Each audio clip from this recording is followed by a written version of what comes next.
fix. What do you think the toughest question is for Mitt Romney tonight?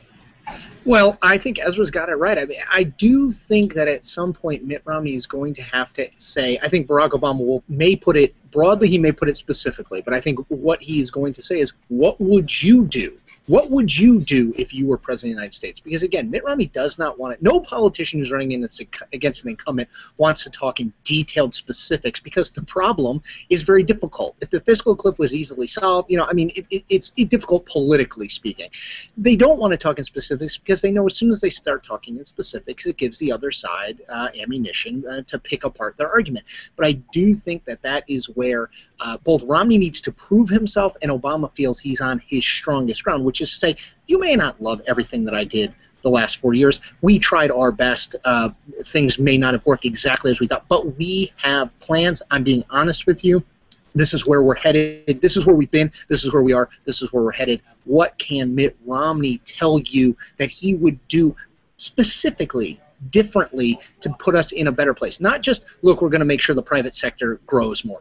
Not broad things, specific things. And I think Obama will continue to try to draw Romney out on some of those specifics. I also think, and I agree with everything Ezra said, I also think that the thing that we often forget is the third person on stage, which is Jim Lehrer, the moderator. The question always with the moderator is, how much do you push?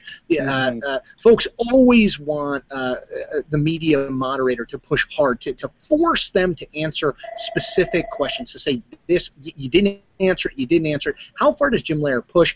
Do they spend 45 minutes on closing the budget deficit, or what Mitt Romney would do specifically? Or does Lehrer let Romney say, or let Obama say, sort of the talking point platitudes that we've heard to this point? I do think that's critically kind of important to what we get at, because each of them can only do so much in pushing the other guy. You need the moderator to kind of get in there and decide, okay, we're going to go deep on this issue. Nia, do you mind if I make one point on what Chris said? Because I think there's something really interesting that he brought up here, which is that if you thought about what Barack Obama ran against in 2008, the campaigns and the presidential administrations, he was putting himself in counterposition to. It was second-term Bill Clinton with its kind of small-bore policies, its non-transformational presidency. And then, of course, it was George W. Bush and his most recent 2004 campaign, Fear and Division.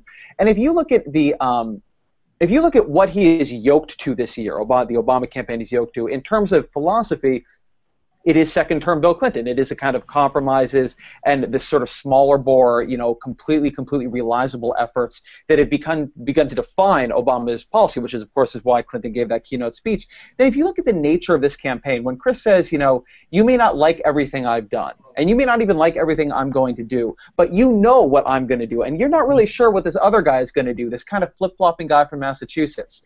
What that sounds like is Bush's 2004 campaign. And I know it's a model the Obama administration has thought about and studied.